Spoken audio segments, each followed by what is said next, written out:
Welcome to Sports and Rants, the hottest sports radio show in America. Sports. Rants.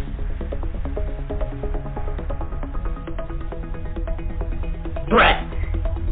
Pants.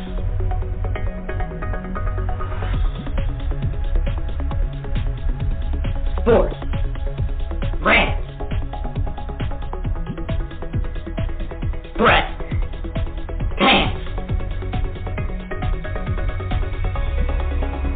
Welcoming your hosts, Brett and Pants.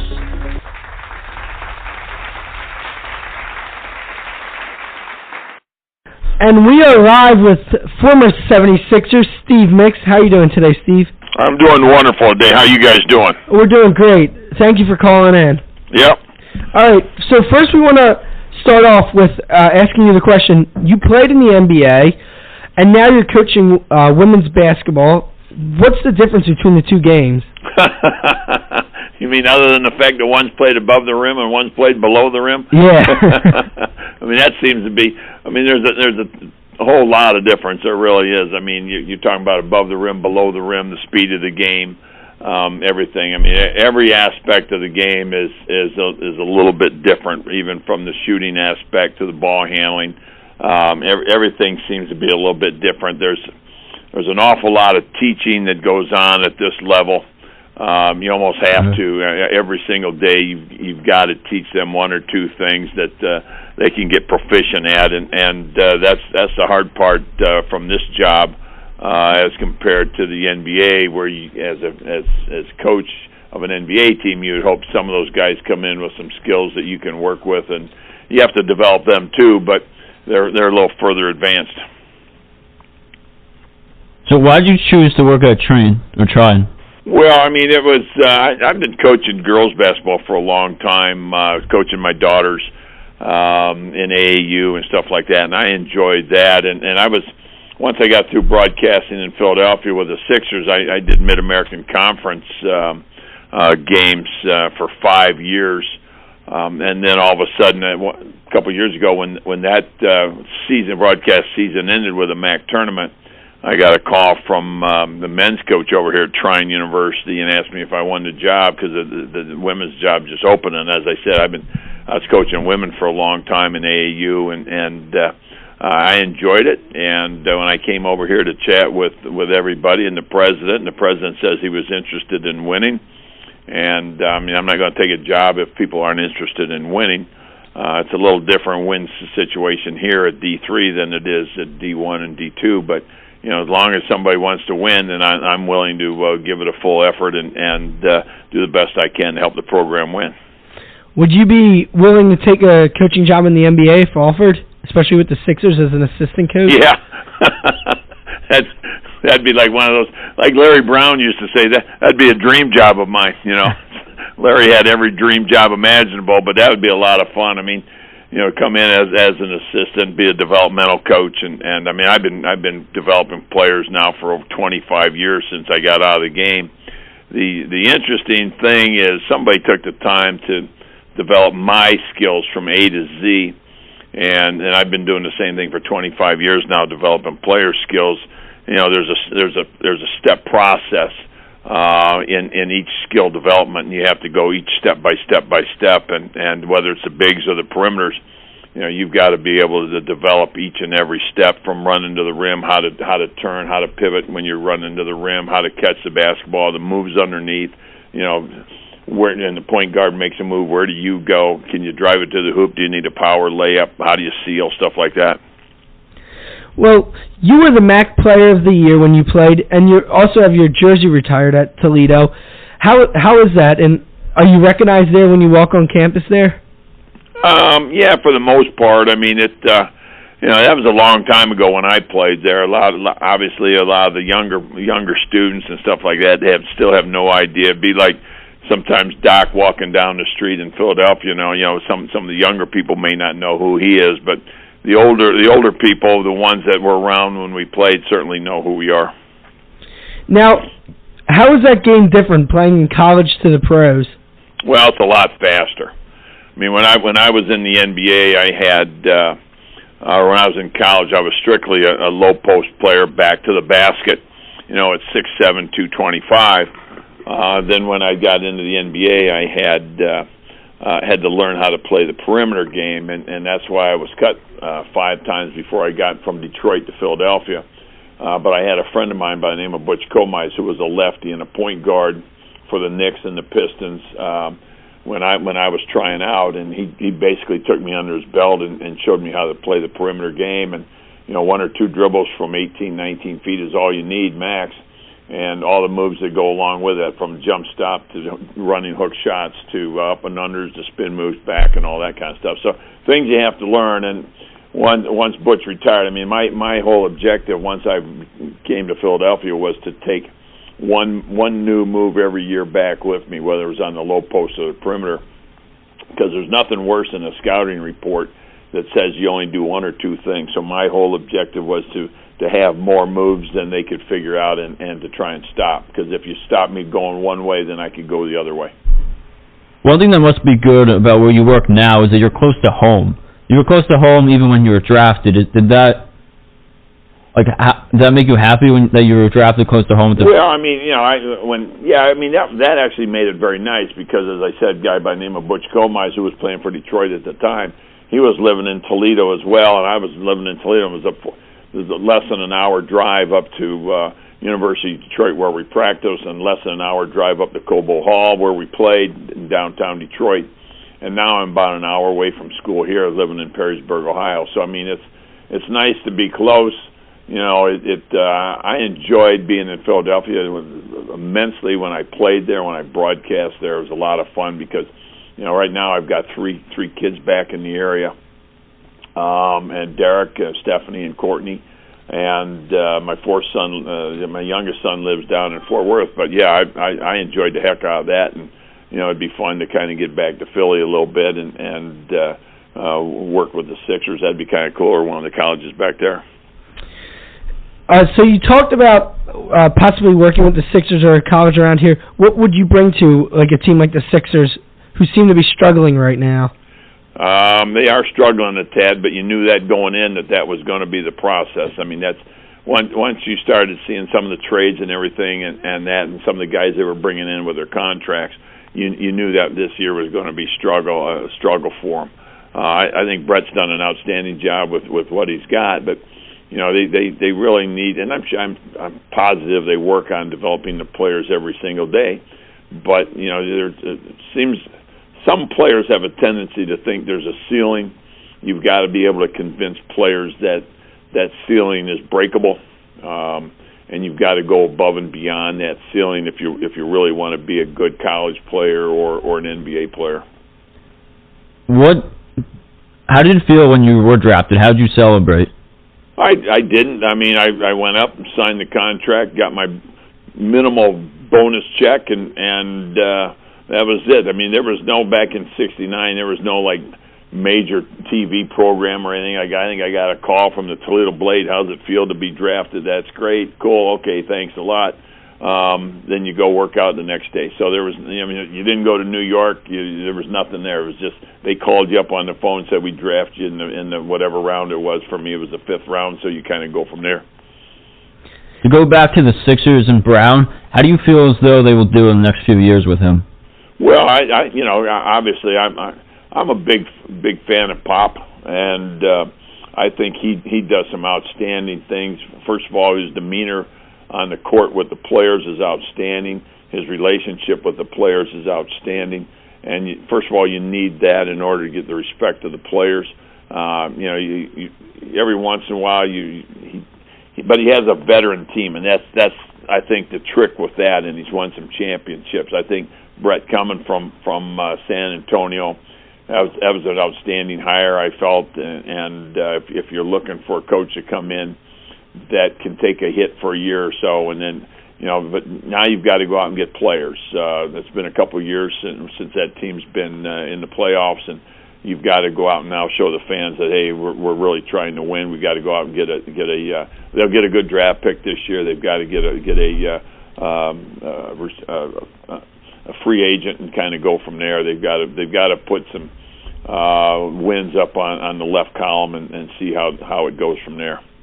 Now, you discussed a little bit about how you were cut from 4 times from different teams, and you would play in the ABA, CBA. Could you tell us about those experiences? I played all over. It was kind of interesting because when I ended up being cut by the Pistons, I was told I wasn't good enough. Then I tried out for the Boston Celtics. I was there for a really good weekend, and Tommy Heinsohn said that their roster was full.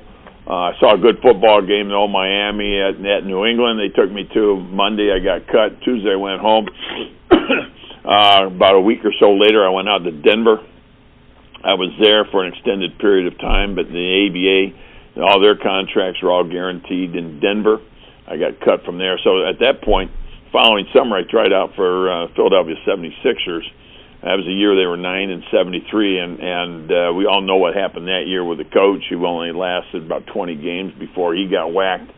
And I felt I should have made that team. But what I ended up doing from that point on, I played in the Continental Basketball League, and the one thing that I spent a year and a half at is developing my perimeter game and learning how to drive, learning how to shoot the jump shot, one dribble shot off the dribble, everything else, and the spin moves and half spins and up and unders and stuff like that. And I averaged 40 points a game that year, second behind George Gervin, who was playing in that league at that particular time too. So how did all the people telling you can't do it and saying no to you drive you to make you a better player? Well, I think you've got to have that makeup. That when people say you're not good enough to do something, and that's what I talk about to kids all the time. When people always tell you you're not good enough, if you don't have a belief in your own abilities, sometimes nobody's going to have that belief in your abilities, and you might be the only one. You're sitting there on an island looking at yourself saying, okay, now what do I do? I mean, it's like these guys being unemployed. What do I do? Well, you've got to go out and reinvent yourself. So that's exactly what I did. I reinvented myself. I became a perimeter player. And to me, I helped the Sixers during those times from the 9-73. And the following year, we got Doug Collins and Alan Bristow and Rod Freeman and some other guys, and we ended up helping develop that team to what they were when they won a championship. I mean, we were all part of that. Now, you mentioned you played with Doug Collins. You also coached in Philadelphia. What was it like playing with him, and could you see him as being a future coach when you played with him? He had a tremendous memory. I think you could see where he could be an outstanding coach because I think he's one of those guys that just has one of those photographic memories. If you ask him what happened on January 15th, 1978, he could tell you that game, the score, and everything else. I mean, he's got a fantastic memory like that. And once he sees something, he remembers what players do. He remembers what the teams will do in certain situations, and he, to this day, I still think he probably had the quickest first step of anybody around. One of your better seasons was your 74 and 75 season when you went to the All-Star game. Can you explain? Can you go into how that game was and that experience? Well, I mean, yeah, I was averaging like 16 and 12, I think, that year, something like that. I was having an outstanding year, and I was shooting the ball at 50% or so, shooting about 80% from the free throw line. I was blessed that year to be able to make it to the All-Star game from a guy that was told 5 times that you're not good enough to a point where you're one of the top 24 players in the world. I mean, that's a long road for somebody to make, and as I said, the belief in myself and my talents, refusing to believe that people said you can't do this and you can't do that, made me even work even harder. And to sit there in the locker room, with Willis Reed and John Havlicek and all those guys, and you look over on the other side, and there's Kareem Abdul-Jabbar and all those guys. It's like, oh man, this is unbelievable. But I think I was 2 for 5. I got on the board, which was good. I got a dunk, which was kind of cool. So I mean it was an interesting process to go through, and it was a lot of fun, and made all the hard work and effort that I put into believing in myself and the hard work you spend in the gyms by yourself trying to develop your game made it all worthwhile. Now, the Sixers had, during your time there, a couple of great seasons and a couple times in the championship, but you guys were never able to get over the hump with the teams you had. Do you think? Do you have any idea why that was? Yeah, I do. I mean, we were probably the most talented team, but we weren't. We were the best compilation of individual talent, but we weren't the best team. When Portland beat us, they were a better team, I felt. And then Magic came along, and when Kareem in '80, you know, they were better than we were. Again in '82 and '83 when I was playing for the Lakers. That was the year the Sixers got Moses Malone, and they were a better team, a better individual group of players that put it all together. That year, James Worthy went down for the Lakers, and that hurt the Lakers, I think, in '83. Now, what was that like to see the Sixers win a championship the year after you left the team? Well, there were a lot of guys that left the team that year. I remember in '82 when we didn't win it, sitting there telling everybody when we were kind of getting our last meeting together with the players that, you know, probably half of us were not going to be around the following year. And, you know, Darryl was gone, World was gone. You know, there were probably 6 of us that were not coming back. You know, you kept that nucleus, which is a very good nucleus. You added Moses, and that Mark Ivoroni was a starter for a few minutes on that team before Bobby came in. So, I mean, that was a good move on Harold Katz's part because we were together for a number of years, and we just couldn't get over the hump. We got to the finals 3 times. I mean, we averaged, for the 7 years Doc was there, we averaged 50 wins, shot 50%, and scored 110 points per game, but that wasn't good enough to win championships. We were missing something, and I think, especially against Portland, it was the teamwork that brought us down, because they played much better than we did. Going back to Doug Collins, what was he like in the locker room? Doug was great. You know, everybody on that team got along exceptionally well. That was the nice thing about that team. From the time, you know, once we started winning, I think everybody got along exceptionally well. There was always, and I say this, there was always 7 or 8 of us when we went on the road that would always go out to dinner together, and that says a lot. When I was in Milwaukee, that would never happen. You ate by yourself quite a bit, or maybe one other guy by for dinner once you got into that city that day. But in Philadelphia, there was always 6, 7, 8 of us that would go out and have dinner, and I think that was today I think that's a huge difference for teams. When you see teams hanging around together, that tells me that they get along and they're willing to sacrifice for each other. Now, you were coached by Billy Cunningham during your career. Would you say it's better to have a guy that actually played the game in the NBA coaching, or is it better to have an outsider coaching? Well, keep in mind that Billy ended up hiring Chuck Daly. So Chuck came in and really helped Billy become the coach that he became. I mean, it was one of those things that, Billy was an outstanding player. We all knew that. But, once he tore that knee up, then he wasn't the same player. So once Harold Katz got rid of fired Gene Shue and brought in Billy had no idea what the plays were. We're going up to New Jersey, I think it was, and we're giving Billy the plays. Here are the plays. Here's what we're calling currently.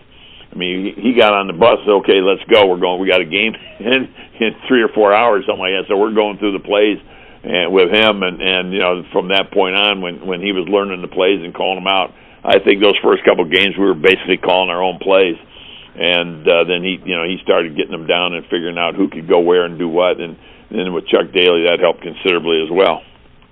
Are there anybody you still keep in touch with on a weekly, daily basis? Not on a weekly basis, but Doc and I text each other once or twice a month. We probably chat every other month, stuff like that. And it was nice to see in his book that he still thought highly of some of his teammates back in the day, and that I think that means a lot to me when he calls me one of his best teammates ever. So that's kind of cool.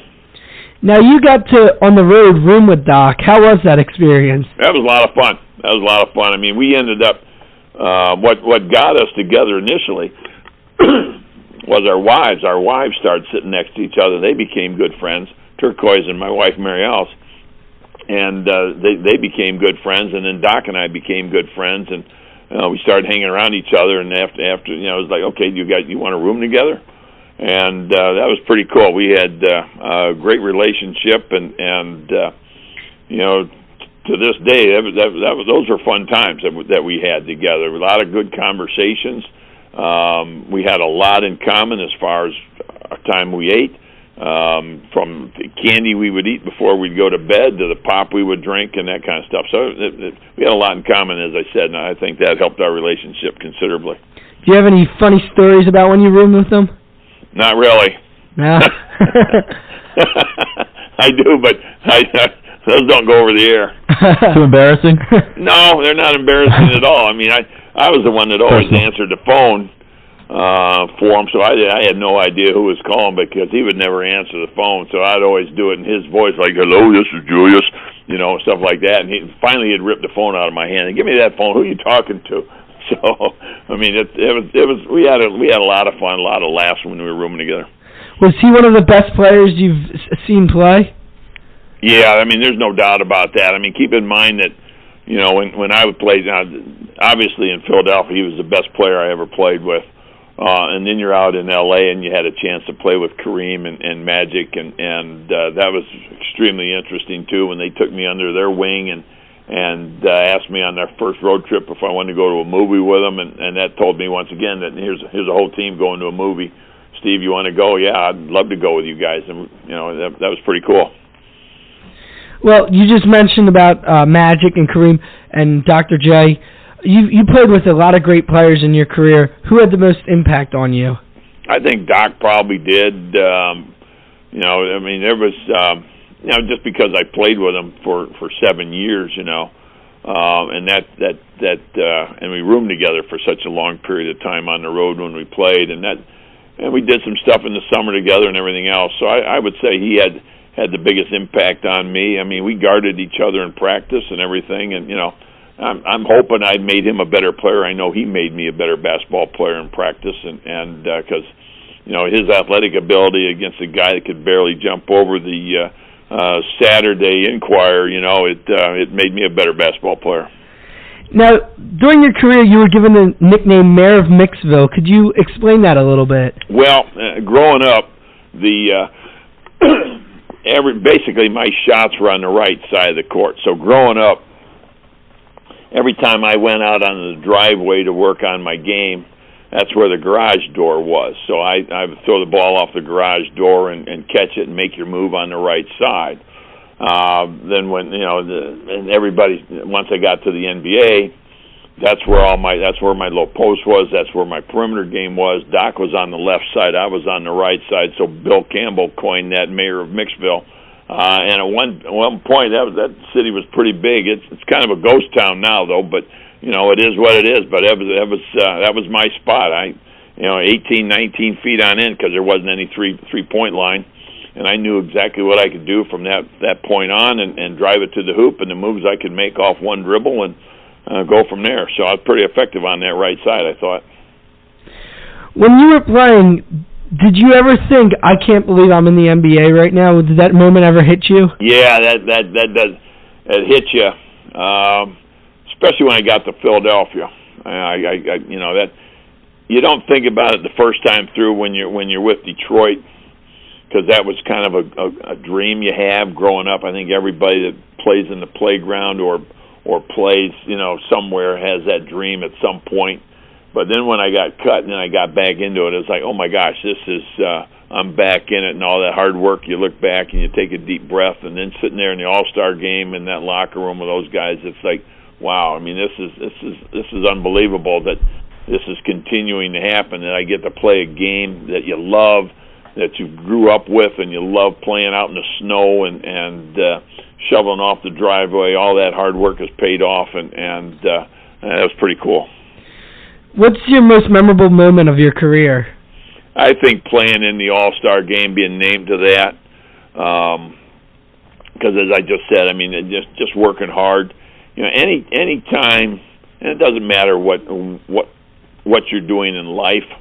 You know, if you love doing something and you work your rear end off to try to accomplish something, and then you're acknowledged for that hard work as one of the best in your field, that means a lot. You played with and against various teams at different stadiums. Is there one stadium that you liked playing in the most? Well, I love playing at home at the Spectrum, but I love being out in Golden State playing in their dome and their stadium. Cobo Hall was always a pretty good spot.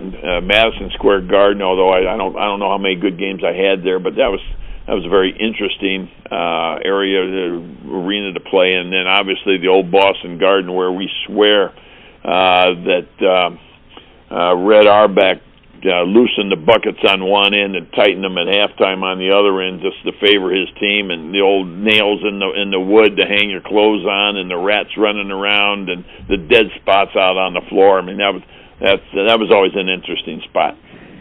Now, right after your career, you began announcing with the Sixers, and then you went on to doing other basketball as well. How was that transition from being on the court to then going and announcing the games? Oh, I was terrible.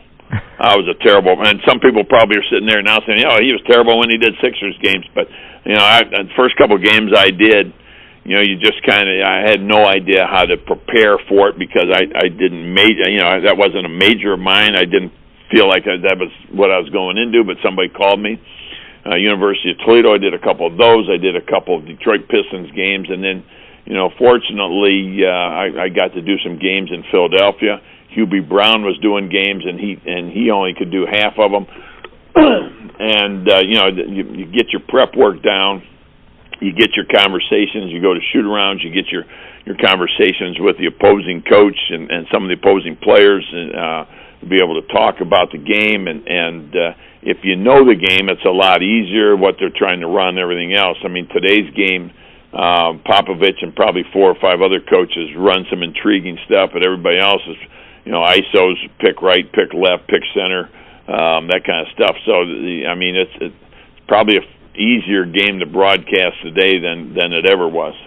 How was it announcing the 76ers games with Neil Funk and Mark? The Funkster. Neil was an absolute blast. I mean, they're both professional in their own way, and I enjoyed the heck out of broadcasting with both of them. You know, it was very interesting.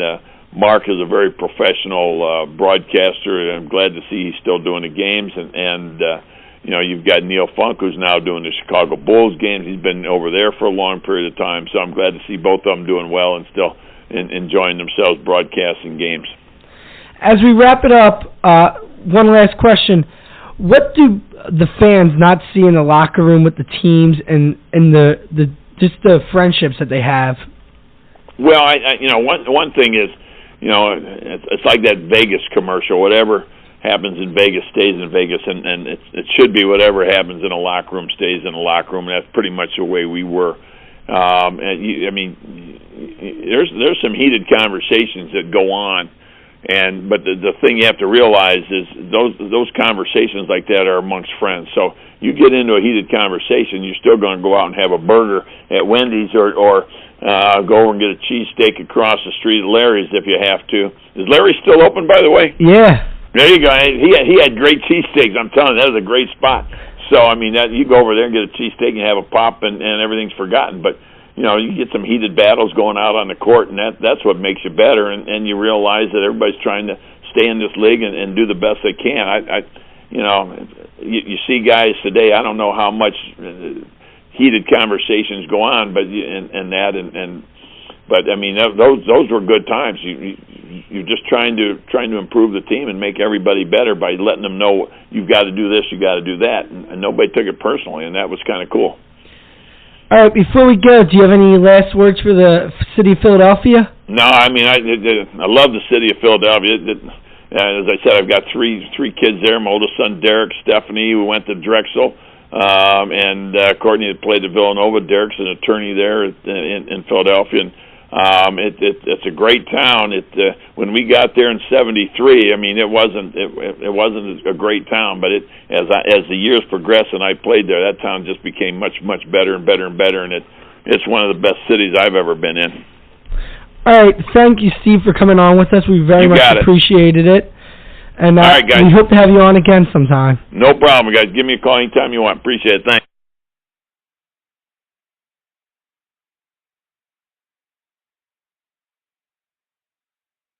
This concludes our podcast of Sports and Rants with Brent and Pants. Thank you for listening. Please follow us on Twitter at Sports and Rants. Like us on Facebook. Remember to subscribe to us on iTunes. And visit our website, www.sportsandrants.blogspot.com. It would help our rankings on iTunes if you rate and review our podcast. Thanks, and have a good day.